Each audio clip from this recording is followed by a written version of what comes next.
She canceled her blind date after a threatening phone call from her ex-husband. Moments later, her tire exploded in a dark, empty parking lot, and her little boy began to cry. A stranger stopped to help. Calm, strong, dangerous. What she didn't know was this: the man kneeling beside her car, replacing the ruined tire, was the very name her ex-husband's enemies feared most. And he had just decided that she was someone he would protect at any cost. Emily Carter sat frozen in her seat, her trembling hands gripping the steering wheel. Outside, the world was dim and misty, a fine drizzle tapping against the windshield, the washed-out glow of streetlights stretching across the rain-soaked pavement. She glanced at the message on her phone again. "I still know where you're going, Emily. Don't be stupid and drag your son into danger. Cancel the date." The text came from an unlisted number, but she knew exactly whose voice hid behind those words. Miguel. She drew in a long breath, swallowing the tight knot rising in her throat. Noah sat in the back seat, clutching his favorite stuffed dinosaur, rubbing his sleepy eyes. Emily had planned to drop him off with the babysitter before going to the blind date her best friend had arranged, but that plan had evaporated. She unlocked her phone and dialed her mother. Her mother's voice came through, filled with worry.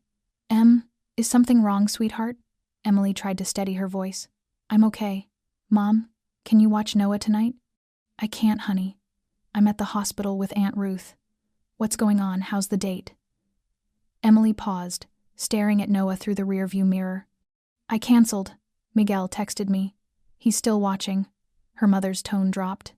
"You should call the police, Emily. You know how that goes. No one can help us. A restraining order means nothing to someone like him." Outside, the rain thickened.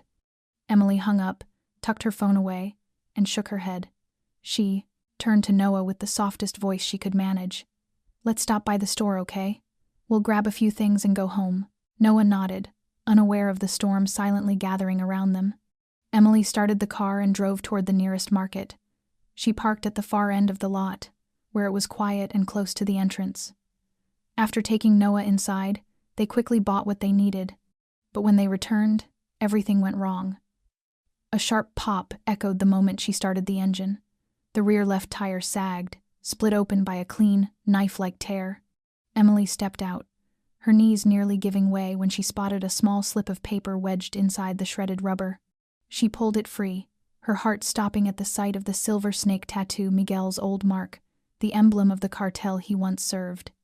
Rain drenched her hair and jacket as panic tightened around her chest. She fumbled for her phone, dropped it, and watched the screen crack like the shattering of her own fragile sense of safety. Noah started to cry. "Mommy, it's cold. Are we stuck here?" Emily knelt, pulling him into her arms. "It's okay, baby. I'm right here." But she didn't believe her own words. The parking lot was empty. No one in sight. Only rain, darkness, and a growing sense of despair. Then footsteps steady, deliberate, broke the silence. Emily looked up. A man was approaching. Tall, broad-shouldered, wearing a long gray coat. His eyes, shadowed beneath dark brows, locked onto hers without hesitation. He stopped a few steps away, the streetlight drawing sharp lines across his strong, unyielding features. "Jack Romano." "Need help?" His voice was low, calm, yet something about it made her chest tighten. Emily clutched Noah closer. "We're fine. Thank you." He didn't move forward. He simply looked at the tire. "Someone slashed it. That's not a normal blowout. They didn't want you leaving this place." Emily said nothing, her fingers tightening around Noah. Jack bent down, picked up her shattered phone, and accidentally brushed the slip of paper with the silver snake. He paused. For a moment his eyes darkened, not in surprise, but in recognition, like someone reading a declaration of war. He rose slowly, looking straight at her, his voice carrying a quiet finality. "I'll replace the tire. After that, you and your son need to go somewhere safe. I'll make sure of it." Emily opened her mouth to refuse, but something inside her knew the truth. From the moment he appeared, everything had changed. And this man, this stranger with storm-dark eyes, had already decided he would stand between her and whatever waited in the shadows. If you're still listening and feel that something in this story has stirred a place inside you, take a moment to subscribe to our channel. Like and share this video so we can keep bringing heartfelt stories to you each day. And if you don't mind, tell me, where are you watching from? Leave a comment below, let us know what corner of the world this story has reached. We treasure every single shared thought from you. Jack Romano crouched down, asking nothing more. He quietly opened Emily's trunk, pulled out the tire kit, his gaze sweeping across the dim parking lot, as if reading every shadow for danger. Emily stood still, one arm around Noah, the other clutching her purse like a flimsy lifeline. The rain continued to fall, soaking her hair and clinging to her cheeks, her thin coat no match for the cold. She felt foolish for letting things escalate to this point, for believing she could escape Miguel simply by staying silent and obeying. Noah leaned into her chest, his small fingers gripping her shirt as if letting go would cause everything to collapse. Jack worked quickly, expertly.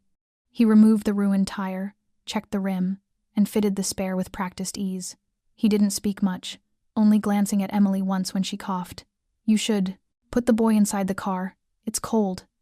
His tone wasn't commanding, but it didn't invite debate either. Emily hesitated, then nodded. She carried Noah into the front seat, wrapped his blanket around him, then returned to stand near Jack, not too close, but close enough to watch him tighten each lug nut with steady, powerful hands. When he finished, Jack stood up and wiped his palms with a cloth from his coat. Emily watched him, torn between gratitude and caution. "Thank you," she whispered. Jack nodded, but his attention had shifted. He stepped forward and picked up the slip of paper she had dropped earlier. He lifted it, his eyes narrowing. Emily saw the shift in his gaze, a recognition that went deeper than coincidence. Jack held the paper up. "Do you know what this means?" Emily swallowed. "I assume it's a message." "From Miguel." "You're Emily Carter?" he asked, his voice lower, more deliberate. She froze, gripping her purse tighter. "Why does that matter?" Jack exhaled softly, as though confirming a suspicion. "I'm Jack Romano. My sister Olivia arranged that date tonight. You didn't show." Emily stared at him, her eyes widening. "Your sister, Olivia Romano?" "Yes." Jack held her gaze. "You canceled because of that man?" Emily nodded, caught between fear and embarrassment. "I wanted to go. I really did. But Miguel knew. He texted me. He said if I showed up with any man, they'd take Noah. I couldn't risk it." Jack looked toward the car where the little boy had fallen asleep beneath his blanket. The rain had stopped, leaving only the cold wind whispering through the concrete walls. When he turned back, his voice was gentler, though no less firm. "Who does he work with?" Emily hesitated, her teeth pressing into her lower lip. "He used to be with a group called the Silver Serpents, but now, I don't know. I don't want to know. I just want to keep my son safe." Jack nodded slowly, as though the final pieces of a puzzle had just locked into place. "I'm not a cop, and I'm not innocent, but I know them, and I know this symbol. If he left this here, he's not just threatening you. He's sending a message, and if they figure out you have any connection to me, this won't stop." Emily felt the blood drain from her face. "I'm just a preschool teacher. I'm not someone worth threatening or protecting." Jack looked at her, and his eyes were no longer cold. "You have a child. You were once married to a man tied to something dangerous.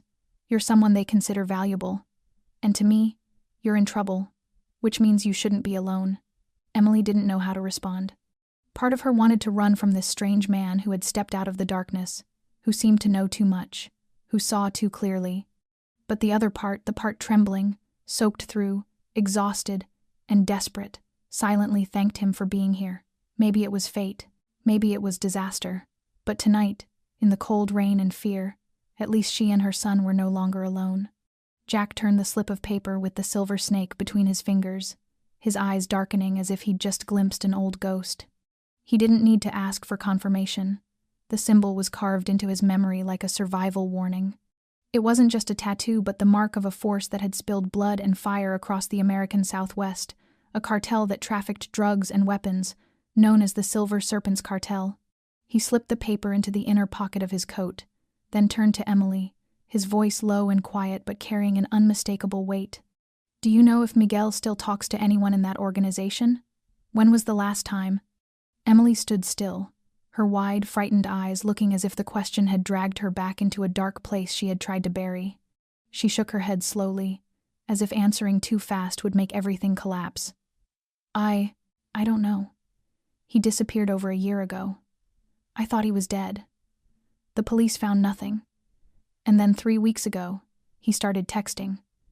At first it was meaningless. Then it turned into threats.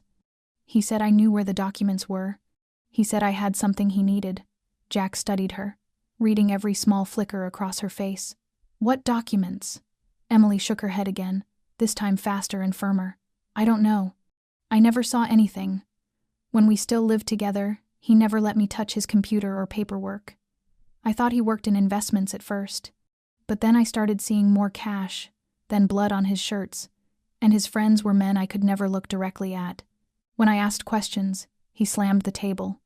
I was terrified for Noah, so I left. She paused, her eyes burning. I never looked back. Until today. Jack grew thoughtful, his eyes drifting across the empty parking lot where yellow light glimmered against puddles. He said nothing for Weiss, several seconds, then spoke in a steady tone. The Silver Serpents aren't just a drug ring. They control the synthetic drug supply chain across 3 southern states. They take contract killings. They infiltrate logistics companies, banks, and if Miguel was tied to them, then disappearing for a year means a deal went bad. Emily shuddered. You're saying he betrayed them? Jack gave a slight nod. Possibly, or he kept something they want back. And if they believe you have it, you're no longer safe. Emily felt her entire body turn cold. I just want a quiet life. I just want to raise Noah, go to work, and forget everything. She looked straight at Jack, the fear fading from her eyes for the first time, replaced by raw desperation. What do I do? Jack didn't answer immediately. He looked at her as though weighing something enormous. A gust of wind swept past them, lifting the edge of the thin scarf on her shoulders. He stepped 1 pace closer, speaking, quietly. From now on, don't go back to your old house. Don't answer his texts. And if anyone approaches you, police, acquaintances, anyone, trust no one. Only me, or Olivia. Emily opened her mouth to protest, but Jack's gaze silenced her. It was the gaze of someone who had lived in violence, someone who understood the cost of hesitation. You need to leave this place now. I'll have someone take you and Noah somewhere safe, and I'll find out what Miguel is holding, and who's hunting it. Emily swallowed hard. She had never imagined relying on a man like Jack Romano, but the calm in his voice, the unshakable resolve in his posture, made it impossible not to trust him. She gave a small, wordless nod. And in that fragile moment, something invisible formed between them, a thread thin as breath but stronger than anything she had ever known. Emily tightened her grip on her soaked coat when Jack spoke about moving her and her son somewhere safe. She stood still in the bess, cold wind seeping through her wet jacket, her eyes unfocused in the whirl of chaos rising inside her. She had never thought she would have to relive those memories, the ones she buried the night she ran from their old apartment, clutching her baby and leaving behind a man she no longer recognized. Now, under the dull yellow light of the parking lot, beside a man whose gaze seemed to pierce through every layer she had built to protect herself, she knew she had no choice. Her voice came out rough and low, as though she had to drag each word up from the deepest part of her chest. When I met Miguel, he wasn't like that. He worked in finance, said he handled investments, international trades. I was 21 then, fresh out of teacher's college. He seemed mature, charming, ambitious. I didn't know he was part of a cartel. No one knew. He hid it well. She paused, staring into the distance as old images resurfaced. We married after 8 months. Things changed after I got pregnant. He stayed out late, came home with cash, sometimes with injuries he wouldn't explain. When I asked, he laughed, said it was just disagreements with clients. But then I saw a gun, blood, and once, I heard him yelling in Spanish on the phone about a late shipment, someone being taken care of. That night, I understood. I gathered all my courage, took Noah, he was only 6 months old, and left in the middle of the night. I never looked back. Jack didn't interrupt. He listened quietly, his eyes softening, not the eyes of a man running an empire, but of someone who had witnessed too much loss. Emily continued, her voice breaking for the first time. When I left, I didn't take anything, just my baby and some clothes. But a few days before that, I saw Miguel hide something inside a wall panel in our bedroom. A black hard drive, some bundles of cash, and documents I didn't have time to read. He locked it with a code. After I left, I never dared return. But I know he thinks I took it. And now he needs it to stay alive. Jack exhaled slowly, the picture forming in his mind. Miguel had been a financial conduit for the Silver Serpents. If he'd hidden documents, it could be transaction evidence, money laundering records, maybe even transport routes. Not only valuable to the cartel, but capable of tearing down their entire network if found by the government. And if the cartel believed Emily had it, threats wouldn't be the end. He lifted his head, looking at her for a long moment before speaking. His voice wasn't gentle now, it was a command. You're not going home, not alone. You and Noah will stay in one of my safe apartments. You'll have protection, people to help you. And I'll go back to the old apartment and find that hard drive. Emily's eyes widened. Are you insane? If Miguel knows, then he won't know where I'm going. You and Noah won't leave the sight of my people. Don't answer any calls. Don't open the door for anyone unless they're confirmed by me or Olivia. This isn't up for debate. This is survival. Emily felt her feet stepping into a nameless territory, a place where the lines between right and wrong, good and evil, blurred into a single indistinct haze. Yet somewhere deep inside her, something shifted. Not fear, but a strange sense of safety at the sound of Jack's voice. She nodded, so small a gesture it could have been missed, but for Jack, it was enough.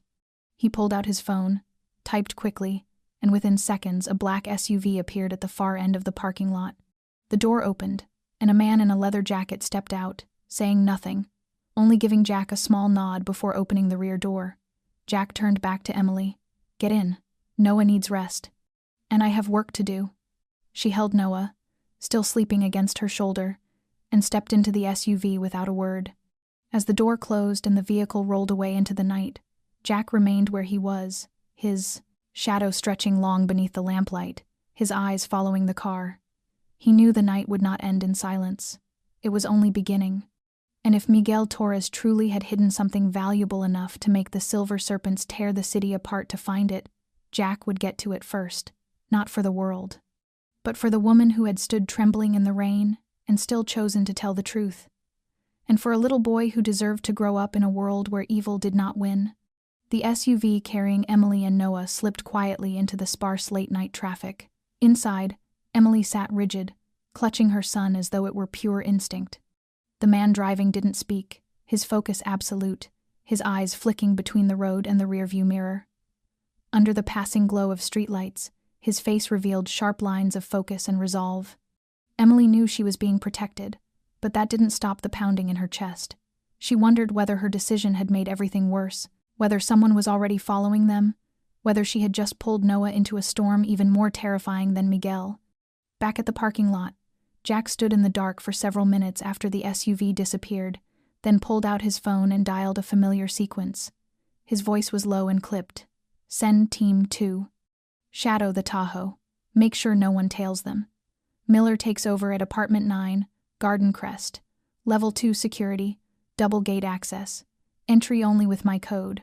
And don't let her see any of you. Once the confirmation came through, Jack hung up and walked toward a black sedan parked nearby. The driver waited silently, asking nothing as Jack slid into the back seat. The vehicle eased away, leaving behind the empty lot and the lingering smell of burnt rubber. Meanwhile, just a few blocks away, a silver sedan idled at the curb. Behind the wheel sat a man with close-cropped black hair, pockmarked cheeks, and a tattoo of a coiled snake wrapped around a gun on his right wrist. He stared at the screen of his phone, which displayed a grainy feed from a hidden camera mounted on a street lamp near the parking lot. As the SUV carrying Emily appeared and drove off, he smiled, his eyes narrowing. He sent a message containing only 2 words, "Seen her." Then he placed a call. The voice on the other end was cold and sharp. "No action. Just follow. We need to know whether she has the hard drive." The man nodded, ended the call, and pulled away from the curb, disappearing into the night traffic. He didn't know the destination, but he knew people like Emily never vanished without leaving tracks, and men like Jack Romano, no matter how powerful, couldn't protect anyone forever. At Garden Crest, the safe apartment sat on the 4th floor of a quiet, high-end building. When the SUV arrived, Emily was escorted through a side entrance where a plainclothes security officer waited. Everything happened swiftly and discreetly. The apartment was small but well-equipped, clean, and warm. She was shown how to lock the door, use the internal alert system, and call the emergency number. When Noah was laid on the small bed in the separate bedroom, Emily stood beside him, watching him sleep, her heart tightening. She never imagined she'd ever stay somewhere called safe and feel this unsettled. In her mind, Miguel's face tangled with the cold stare of the man with the snake tattoo. She turned to the window, pulled the curtains closed, but her heart remained wide open to an unnamed dread. And somewhere out there, someone was watching her steps. The next morning, the sky was still gray when Jack stepped into a small cafe tucked into the southern edge of Brooklyn. It was a quiet local spot, not flashy, not crowded with tourists or students, just the kind of place where people knew who made the best coffee and who knew how to keep their mouths shut. He took the seat by the window, giving him a clear view of both the room and the street. Sal, the elderly owner, glanced at him, nodded, poured a thick espresso, and walked away without a word. Jack took a sip, eyes drifting to the clock on the wall, then to the corner where a stranger slid into a seat, pulling his cap low. The man didn't order. He simply placed a small envelope on the table and waited. Jack rose, carried his espresso over, and sat across from him. The silence stretched between them, broken only by the clink of a spoon behind the counter. The man finally spoke, his voice rough like someone who had inhaled decades of smoke. "You're confusing people, Romano. Haven't seen you out in daylight for a long time, strolling around like nothing's happening." Jack didn't answer. He lifted the envelope and opened it. Inside was a blurry, low-angle photo of Emily holding Noah in front of the safe apartment the night before. The angle was poor, but the message was unmistakable. "We know where she is." Jack set the photo down, his eyes never leaving the man. "You know the rules. Go after women and children, and you cross a line." The man smirked, a smile devoid of warmth. "She isn't just a woman, Romano. She has something Miguel took from me, and I want it back.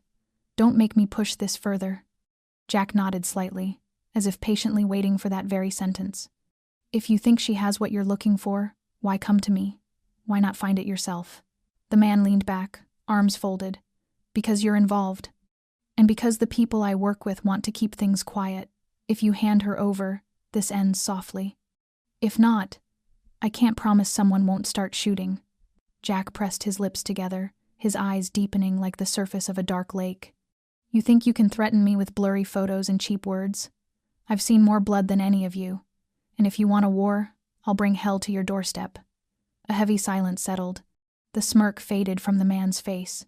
He stood, leaving the envelope behind, and delivered one last sentence like a blade dragged across ice. "You have 3 days. After that, I can't hold them back." He left without looking back. Jack remained seated, gripping the cold cup in his hand. He watched the man's figure fade into the street. A gust of wind rattled the window, carrying the smell of exhaust and early morning dampness. But within Jack, a storm was gathering. He pulled out his phone and dialed Olivia. Her worried voice answered before the first ring ended. "What happened, Jack?" His tone was steady, each word forged like steel. "They made contact. They have photos of Emily and Noah. They're giving us 3 days." Olivia was silent for a moment, then spoke softly. "We need to move first." "I agree," he said. "Call Will and have him prep the tech team. I'll handle the rest." Ending the call, Jack rose, leaving twice the payment for his coffee on the table. He stepped outside, the cold air slapping his face, but it didn't slow him. In the next 3 days, either the cartel would lose everything or he would be erased. But one truth remained unshakable. He never let the innocent fall without fighting to the end. And this time, he was fighting for a woman named Emily Carter and for a little boy whose smile had cut through some of the darkest days of his life. It was nearly noon when Jack pulled up to the old apartment building where Emily had once lived with Miguel. The structure sat squeezed between 2 weathered low-rise blocks, its dark red bricks faded with time, its window frames chipped and peeling, as if the building itself were trying to forget the memories trapped behind its walls. Jack parked at the end of the alley, turned off the engine, and sat still for several seconds, studying the surroundings. No cameras, no guards, just an old woman feeding stray cats on the ground floor porch, and a few children playing soccer in the alley behind the building. Jack stepped out, opened the trunk, and retrieved a small canvas bag containing lock-picking tools and gloves. He couldn't risk using a key or walking through the front door. If the cartel still had eyes in this neighborhood, even the smallest mistake could destroy everything. He crossed the street and slipped into the narrow stairwell leading up to the third floor. Apartment 37 sat at the end of the hallway, its scratched wooden door hanging crooked, the handle loose. Jack pressed his ear to the surface, listening. Absolute silence. No footsteps, no television, no movement. He crouched, slid a lock-breaking tool into place, and with practiced precision, the lock gave way in under a minute. As the door clicked open, he stepped inside and shut it quietly behind him, every sense sharpened. The air was thick with dampness and dust. The small 2-room apartment was almost stripped bare. A few broken chairs left behind, a crooked family photo still clinging to the wall, curtains flapping from a cracked window. Jack moved straight to the main bedroom, the place Emily had mentioned, the hidden technical panel behind a framed picture. The picture was gone now, leaving a pale square on the wall where it once hung. He swept a small flashlight along the seams of the drywall until he found a thin cut near the outlet. He eased the panel open and found a small black metal box inside, the fingerprint lock smashed. Someone had been here first. Jack drew his handgun from his waistband and took a step back, eyes scanning the room. Footprints tracked across the dusty wooden floor, the wet edges still fresh. He wasn't alone. A hinge groaned in the living room. Jack slid behind the bedroom door, gun raised, breath locked in his chest. A dark figure stepped in. A tall man in a black coat, no visible weapons, but moving with caution. He had just reached the bedroom threshold when Jack spoke. "Stop. Make one wrong sound and I pull the trigger." The man froze, then slowly lifted his hands without turning. "I'm not cartel. I'm a journalist. I'm investigating Miguel Torres. I heard you used to be connected to him. I'm unarmed. I just want the truth." Jack stepped out, gun lowered but still ready. "Your name, your organization." The man swallowed hard. "Lucas Harlow. Freelance. I've written for 3 major papers in New York. I've been tracking this for 6 months. I know Miguel worked for the Silver Serpents. I know he betrayed them. And I believe Emily Carter has whatever they're hunting. I came here to confirm it." Jack stared into Lucas's eyes and saw real fear, not deception. He gave a single cold nod. "Then remember this, Lucas. If you follow Emily one more step, I will erase you from every database on this continent. This is no longer reporting. This is a war.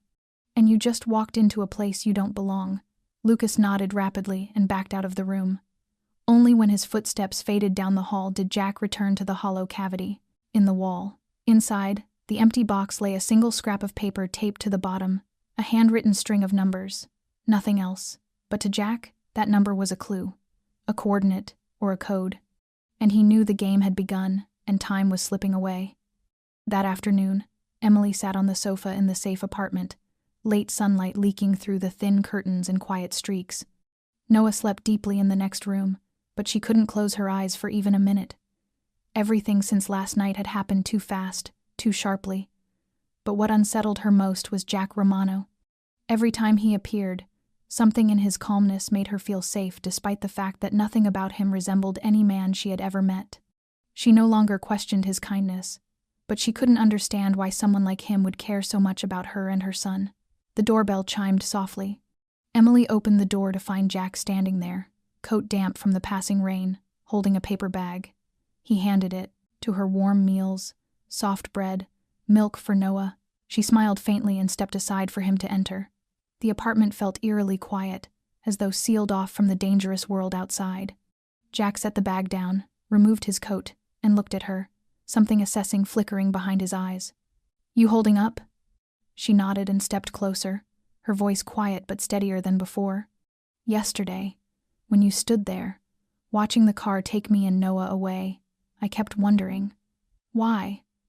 Why would a man like you risk yourself for us? I'm just a preschool teacher. I have nothing to offer in return. I'm not even someone you know. So why?" Jack held her gaze for a long moment before sitting down, resting his elbows on his knees, eyes fixed on a distant point, as if digging through an old memory. He didn't answer right away. Emily didn't push him. When he finally spoke, his voice was low, weighted with years he rarely spoke of. "You met Olivia, my sister. She's strong enough to survive in this world. But before Olivia, I had another sister, younger by 6 years. Our mother died early. Our father was tangled in money laundering networks. I had to grow up fast to keep her away from all of it.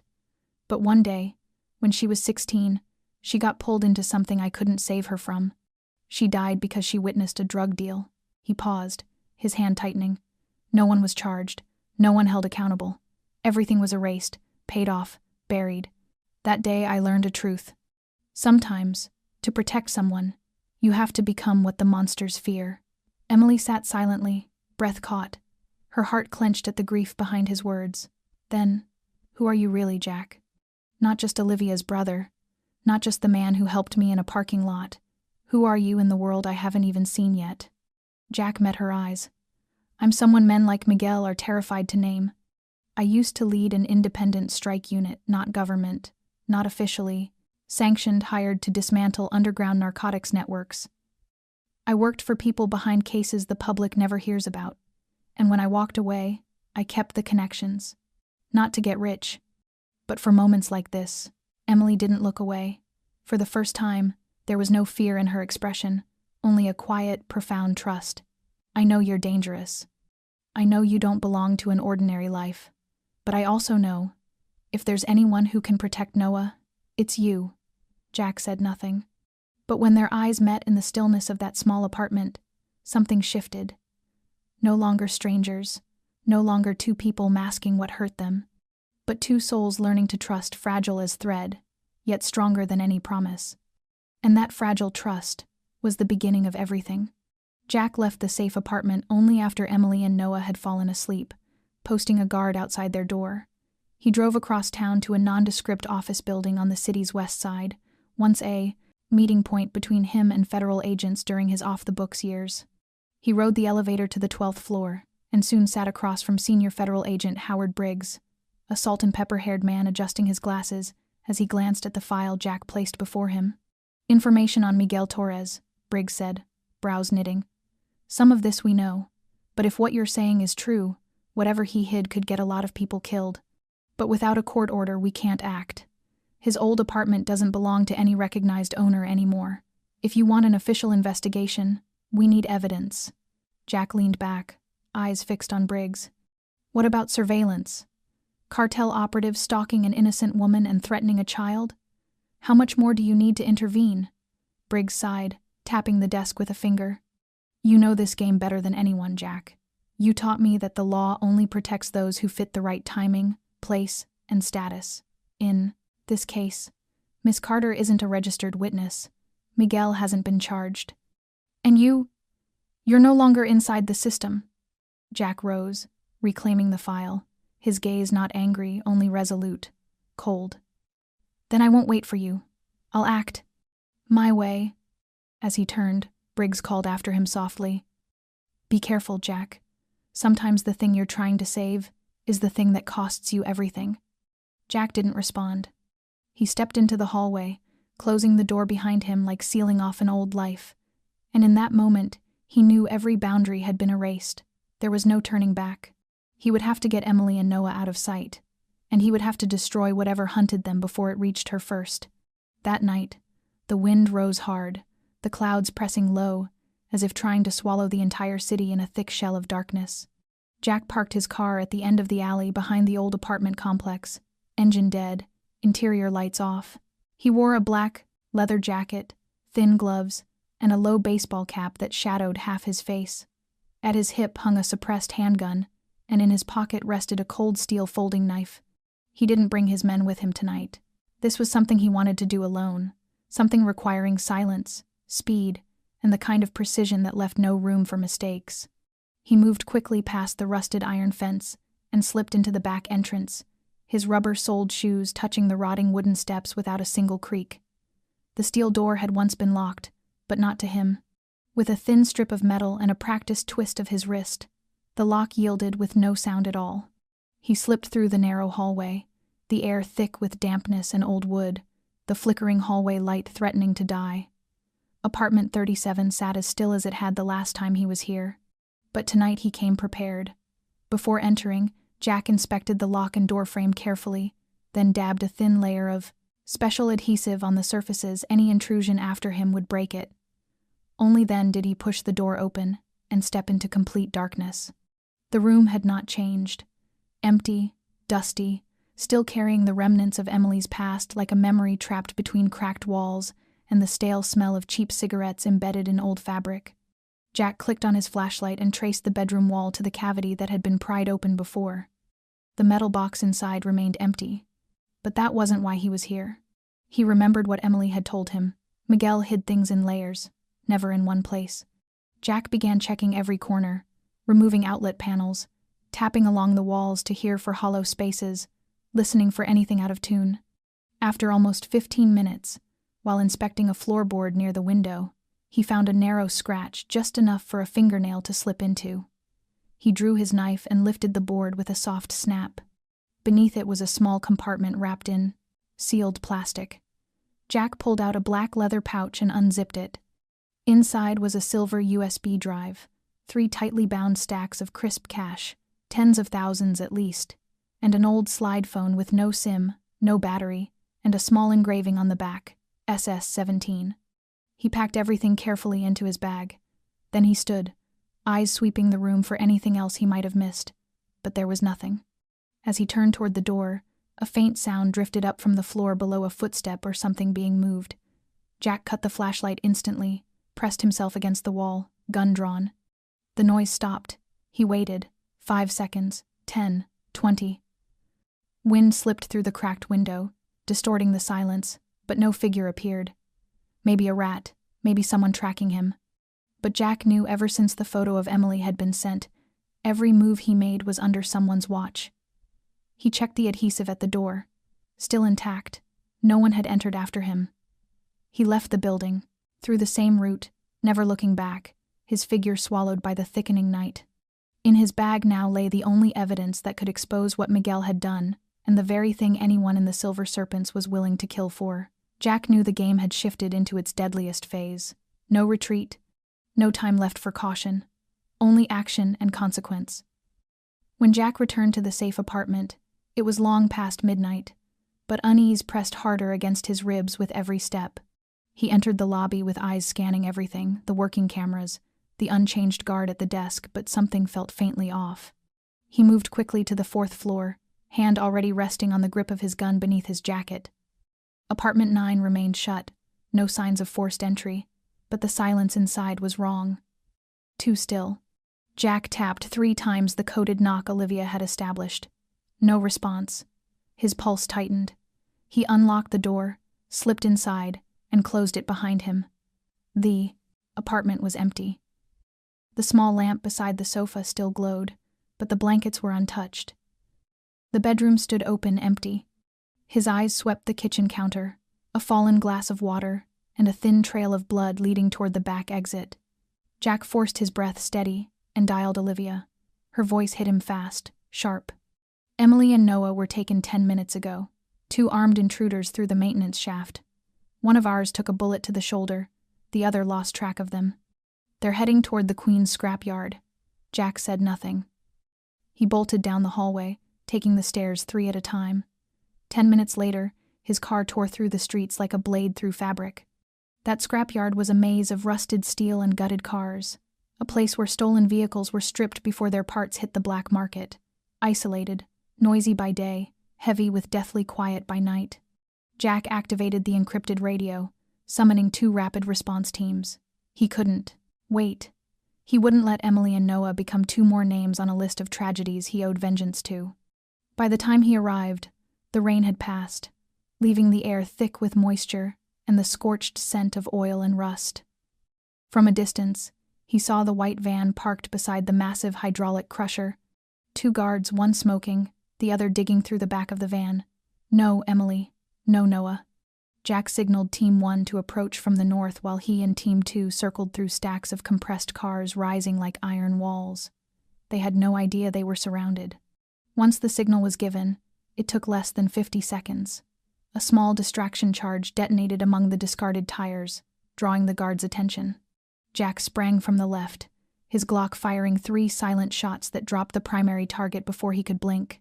Team 2 crashed in from the side entrance, subduing the remaining 3. One of them had been dragging Emily behind the shell of a collapsed bus.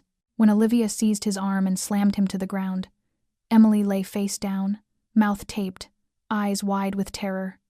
Noah was curled behind crates, bound but unharmed. Jack rushed to them, cutting their restraints and peeling the tape from Emily's lips. She choked on a sob, clutching Noah so tightly it was as if letting go would make him disappear. Jack knelt beside them, placing a hand gently on her shoulder, his voice softening into something like an embrace. "You're safe now. I'm here. Nobody will ever touch you or your son again." On the oil-stained ground, beneath the flickering yellow light of the scrapyard's lone flood lamp, as distant sirens began to echo from the city, Jack lifted his gaze to the sky red with the reflection of the metropolis. The wind carried a bitter cold, but inside him lay one fragile, singular relief. Emily and Noah were alive, and he would not stop until every threat against them was erased. After the rescue, Jack moved Emily and Noah to another, safe location. This time, a small house, deep in the Connecticut countryside, owned by an old friend from the private security world. No cell signal, no cameras, no uninvited visitors. The house was warm, quiet, nestled among pine trees and early winter hills. On their first night there, Emily couldn't sleep. She sat by the living room window, watching the fireplace crackle softly, while in the next room, Noah slept curled tight, faint tracks of dried tears still on his cheeks. Jack had been the one to lift him out of the van, the one to free his tiny wrists, the one who steadied Emily with a hand on her shoulder when she nearly collapsed from exhaustion. But tonight, he hadn't gone to bed. He sat beside Noah instead, his back against a chair, holding an old picture book he'd found in a wooden cupboard. The nightlight cast a warm glow over his face as the boy fought to keep his eyes open, wanting to hear the last few lines Jack was reading. Jack's voice was low, steady, almost tender, a stark contrast to the ruthless precision he carried in the hours before. Every word he read held a quiet patience, a gentleness he hadn't realized he still possessed. Noah tugged gently at Jack's sleeve when the story ended. "Uncle Jack, is my mom going to be okay?" Jack set the book aside and looked into the boy's eyes. "Your mother is the bravest person I've ever known. She'll be all right, as long as I'm here." Noah nodded and slowly closed his eyes. In that quiet moment, Jack felt something unfamiliar flicker inside him, a pure, unquestioning trust from a small heart that hadn't yet been scarred too deeply by the world.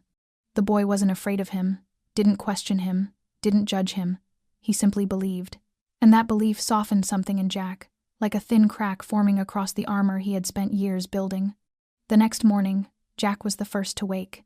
He brewed coffee, checked the electricity around the house, then moved into the kitchen to prepare breakfast. When Emily stepped out, her hair still damp from the shower, she froze at the sight before her.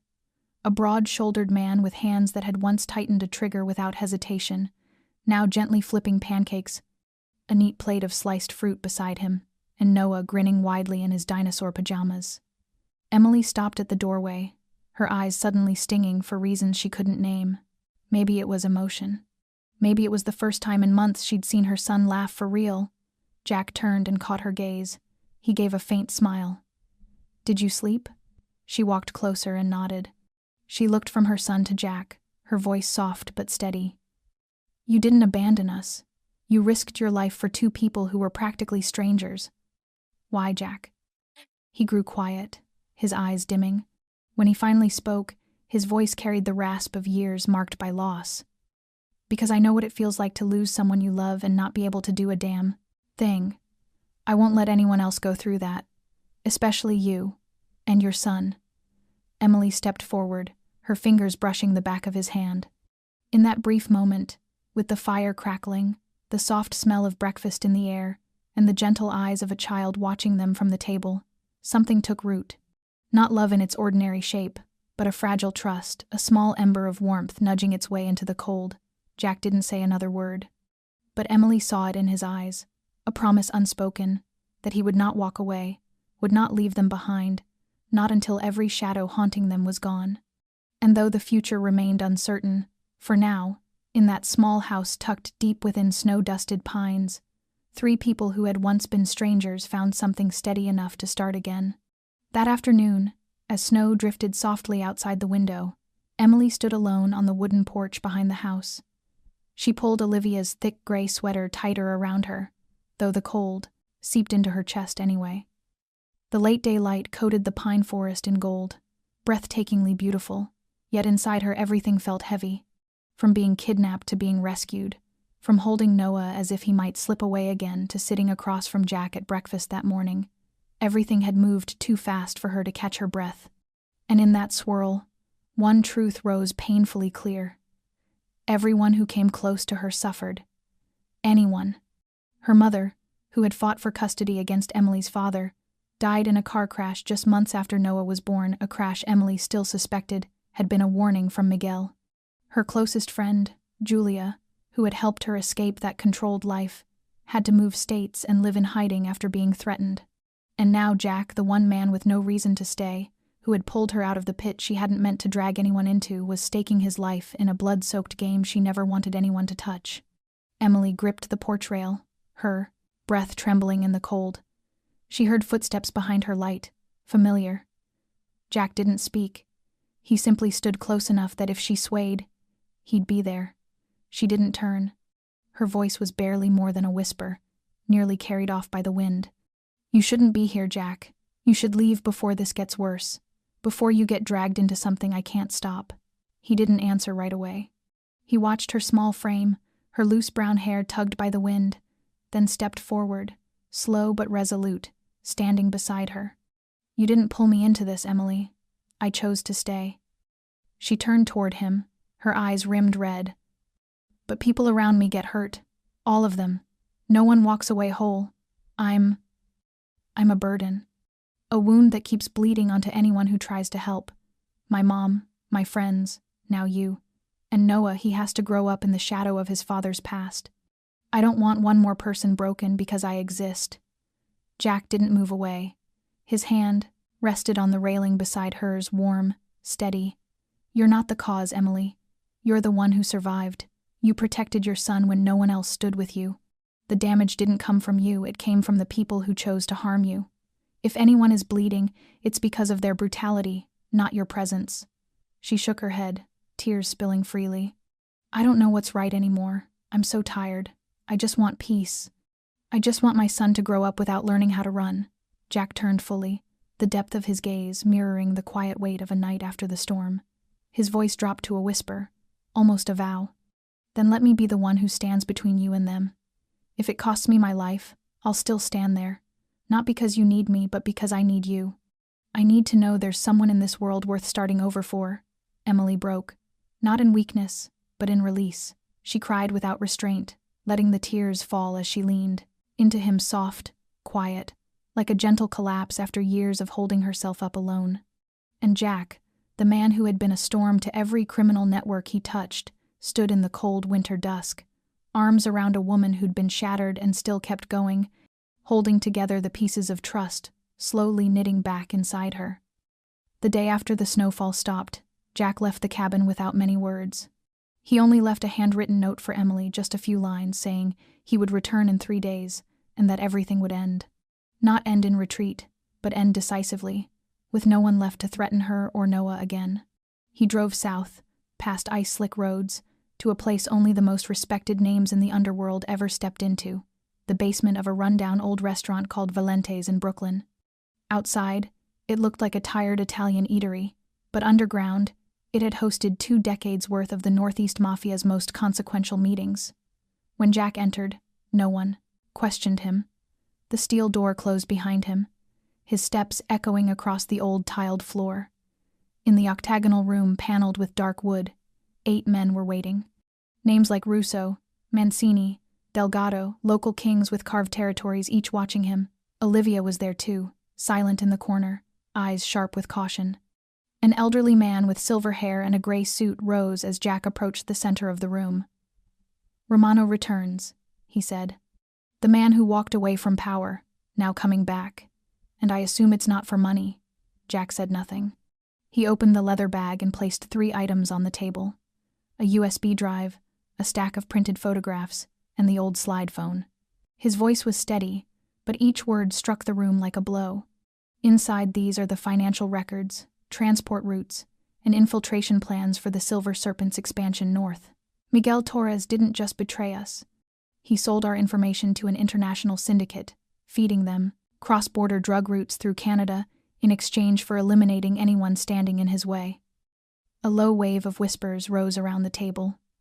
Russo picked up one of the photographs, frowning. "This is the warehouse in Red Hook. I leased that place 3 years ago.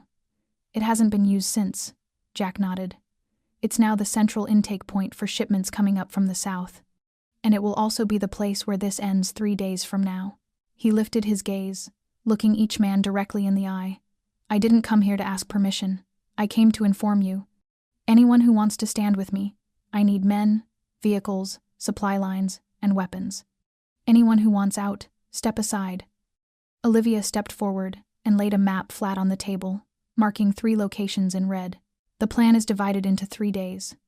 Day 1, hit their finances, destroy the laundering sites, shut down the shell accounts, and detain the 2 handlers in New Jersey. Day 2, fracture them from inside, spread disinformation, make their rapid response unit distrust each other, and use our assets to encourage internal betrayal. Day 3, finish it at Pier 17, where Miguel is preparing his final shipment in exchange for asylum. We cut their resources, divide them, then eliminate them at the root." Delgado spoke up, his voice rough with age and smoke. "Are you sure 3 days is enough? The silver serpents aren't easy to topple." Jack met his gaze, his eyes cold and sharp as ice. "If it's not enough, it will have to be. Because this time, it isn't just a turf game. This time, they touched someone they shouldn't have, and I won't give them a second chance." The room fell silent for several seconds, then Russo placed a heavy hand on Jack's shoulder. "I'm tired of pretending we don't see what's happening. If you're leading, I'm in."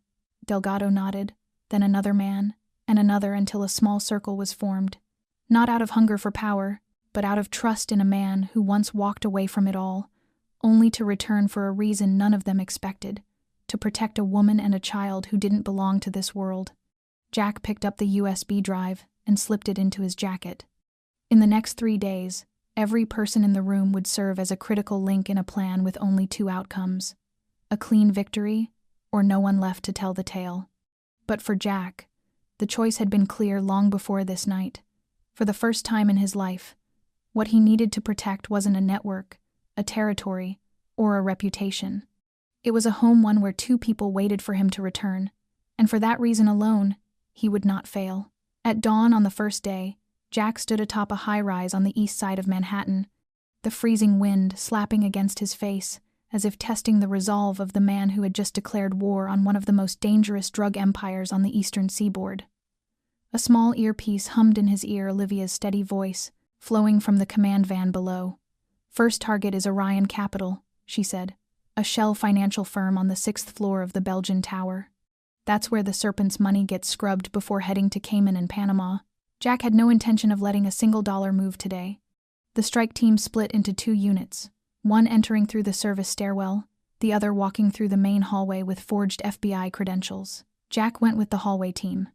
Dressed in a black suit and glasses, his gaze was icy enough that the receptionist didn't dare ask more than, "Which floor?" When the glass doors slid open on the 6th floor, 3 staff members waited, thinking they were meeting internal auditors. But the moment Jack flashed his badge and 4 armed operatives stepped up behind him, everything changed in seconds. The server was disabled, hard drives removed, 2 employees zip-tied, mouths taped.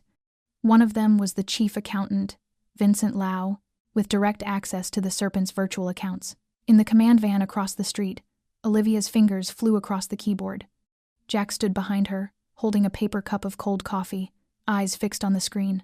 "He's trying to wipe the transaction logs. Block him." Instantly, the command stream froze. One of the techs handed Olivia a USB containing a malicious program. 13 seconds after she inserted it, Orion Capital's system was under their full control. Lines of code streamed across the screen, showing nearly $27 million being rerouted backward through shell companies, straight into an account they controlled. Meanwhile, in Brooklyn, Russo's legal strike team raided the Serpent's law office, a supposed civil litigation firm that actually generated fake IDs, cleaned property records, and concealed real estate laundering. 13 laptops, 3 safes, 2 archive drawers all seized. Among them, a copy of the ownership transfer, contract for Pier 17, the very dock Miguel planned to use for his final escape. Jack received the report at dusk. He was seated in a tiny riverside cafe, where the cell signal was so weak no one bothered using a phone. Olivia sat across from him, her eyes glowing with quiet certainty. Phase 1 is complete. We've cut off their money and taken out their legal cover. None of them can call a lawyer now, not for the next 3 days. Jack nodded, his gaze drifting across the icy river. Money and lawyers were only the shell. Tomorrow, we cut into the heart. Olivia didn't ask what he meant. She already knew. The heart wasn't in the servers or the safes. It was in their loyalty. Their traitors. Their weakest link. And Jack was ready to crush it without hesitation. Because this time, he wasn't fighting for territory or influence. He was fighting for a home and for the little boy who had whispered Uncle Jack to him in the dark. Day 2 began with an anonymous call placed to El Mano, one of the Serpent's upper commanders overseeing the western transport route. The voice in the recording, deep, steady, unmistakably male, claimed that Miguel Torres was planning to sell out the entire organization to an international syndicate in exchange for asylum and immunity in Europe. At the same time, an 18-second video circulated among senior members, showing Miguel meeting 2 men in white suits inside a luxury hotel room in Geneva, reviewing documents displaying drug transit points outside the cartel's territory. The accompanying message read simply, "Miguel is preparing to leave alone. He won't be sharing his exit." In the underworld, betrayal didn't need absolute proof, only enough doubt to turn loyalty into panic. And Jack knew the perfect moment to plant that seed. Olivia orchestrated the psychological warfare, flooding their secure channels with half-true, half-false intel, frozen bank accounts, secret meetings, whispers of deals, cut with a missing federal agent. Within 8 hours, the Serpent's communication network fell into disarray. Miguel's closest officers fractured into 3 camps, those still loyal, those going silent, and those preparing to overthrow him. Russo, from the sidelines, met quietly with 2 former partners of the cartel, offering distribution rights in exchange for their support once the dust settled. One of them was Hector Jimenez, a man Miguel had once ordered executed, who survived and vanished into rumor. He agreed to help on one condition: I want to be the one pointing the gun at him. That night, in an abandoned warehouse in western Queens, 2 armed factions that had once fought under the same banner raised their rifles at each other over a single anonymous message. Miguel was nowhere to be found, silent, distant, watching or hiding, no one knew.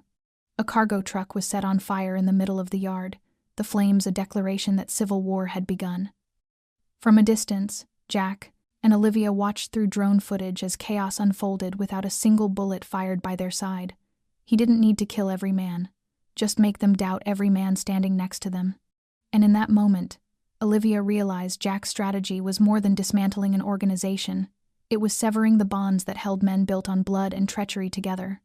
Near midnight, Jack sat alone by the riverside, watching city lights ripple across the pitch-black water.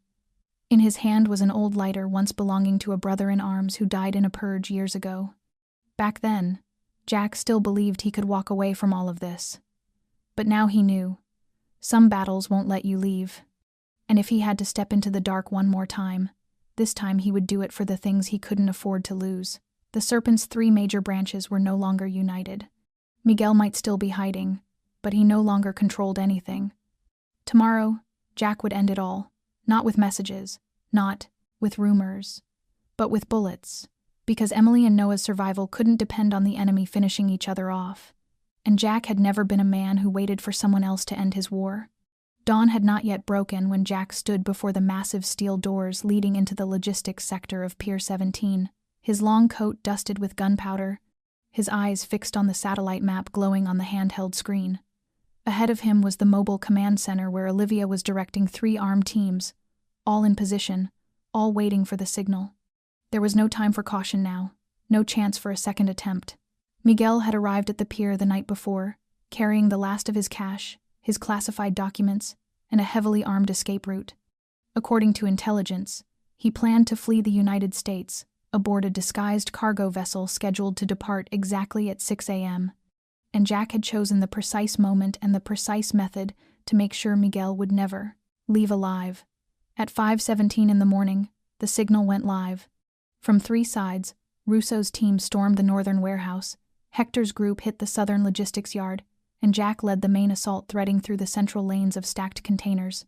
Gunfire erupted, shattering the cold morning silence in a violent roar. Smoke rose from burning trucks, shouts ricocheted through the metal corridors, and the clash of steel against steel echoed through the hollow chambers of the docks. Miguel immediately ordered a retreat. He had not expected that, after 2 days of chaos, Jack would strike the heart of his final stronghold with such overwhelming force. His hired mercenaries fought back ruthlessly, but the critical points had already been marked. Jack moved like a stormfront, leading small strike units, pushing closer and closer to the command room on the second floor of the main warehouse. He did not stop when shrapnel tore into his arm, nor did he slow when a teammate collapsed behind him. The only thing driving him forward was the image of Emily clutching Noah in terror, the lingering fear in the boy's eyes when Jack promised nothing would ever touch him again. By the time they reached the command room doors, Miguel knew there was no escape left. He stood in the glass-walled office surrounded by his last 4 guards. Olivia transmitted the final position from below. Jack signaled 2 men to move along the flanks. Then he stepped alone into the center of the steel hallway, his Glock rising with a quiet certainty that required no words. Miguel smiled, but panic twitched in his eyes. "I thought you died in Morocco, Jack. You always were full of surprises." Jack didn't answer. The first bullet tore through the left guard's arm. The second slammed into another's shoulder. Glass shattered. Miguel stumbled back, blood on his lips, the gun in his hand trembling. "You really think a few files are enough to beat me? I can buy men like you by the dozen." Jack walked closer, his gaze sharp as a blade. "You're wrong, Miguel. You can't buy what I'm protecting." What followed was a blur of time. Jack never remembered how many shots were fired, only that when Olivia rushed in, the room was thick with smoke and blood, and Miguel lay crumpled on the floor, his final breath never making it into words. Gunfire outside began to fade. The cargo ship was seized, its illegal load confiscated. One of the largest crime syndicates in the Northeast had been dismantled in less than 3 days. As the sun rose above the horizon, spilling light through the dust-covered lines of containers, Jack walked out beside Olivia. Blood soaked his sleeve, but the fury in his gaze was gone. Only silence remained. In his hand was a small fabric pouch filled with documents, photographs, and copies of the files Miguel had once threatened to reveal. They meant nothing now. But for Jack, they were the period at the end of a long, violent sentence. No more enemies. No more shadows capable of stealing the family he had chosen. On the way back, Olivia glanced at him quietly. "It's done?" Jack nodded. "It's done." His voice was soft, but steady as an oath, and this time, he intended to keep it. 3 days after the raid at Pier 17, New York's sky settled into the dense gray blue of late winter. Jack parked across the street from a 3-story brownstone in Astoria, a slower, gentler pocket of the city. He leaned against his black SUV, holding a paper cup of coffee, watching the second-floor window where a warm yellow light had just flickered on. The apartment was small, comfortable, safe. Most importantly, it was a place without a dark past, where no one knew her name, and no one cared where she had been. Emily and Noah had moved in yesterday. Jack himself had carried the boxes of books, the toys, and even tightened the loose handle on the bedroom door, and he was the one who left the cream envelope on. The kitchen counter labeled "Future Fund for Noah," containing a savings account under the names Emily Carter and Noah Carter, enough for years of quiet living without fear. That morning, Emily stepped outside, her hair tied back, dark circles under her weary eyes, but her face lighter, steadier. She spotted Jack from across the street, standing like a traveler preparing to leave the city for good.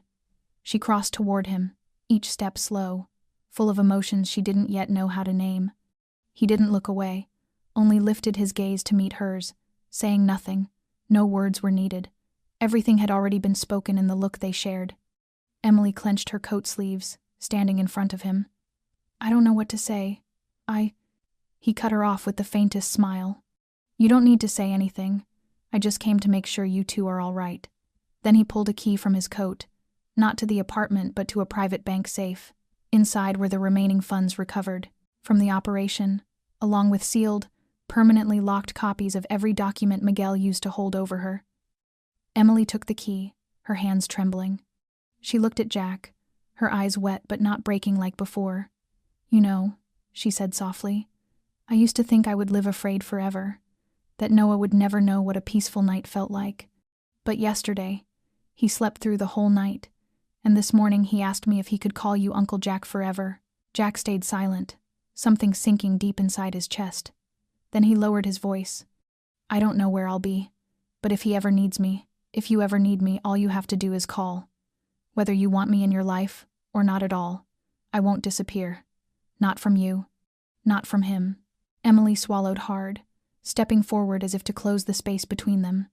But Jack took a single step back.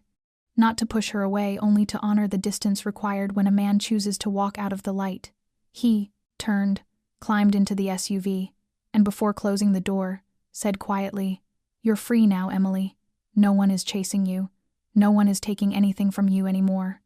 Live not to run, but to begin again. The engine rumbled. The car rolled slowly down the sloped street toward the main avenue. Emily stayed there for a long time, holding the key, holding the memory of a man she knew she would never forget. Jack hadn't told her he loved her, hadn't asked her to wait, but every action, every scar, every choice he made was proof that sometimes love didn't need a name, it only needed to be lived. And for the first time in years, she no longer feared the future. On a late afternoon in early March, Riverside Park lay quiet beneath a wash of pale golden sunlight sliding through the bare branches. Children ran across the grass, still damp with melting snow, their laughter drifting in and out between the distant hum of traffic. On a wooden bench near the walkway, Emily sat with Noah, her wad arm around his shoulders while he watched the sparrows hop around the crumbs he had scattered.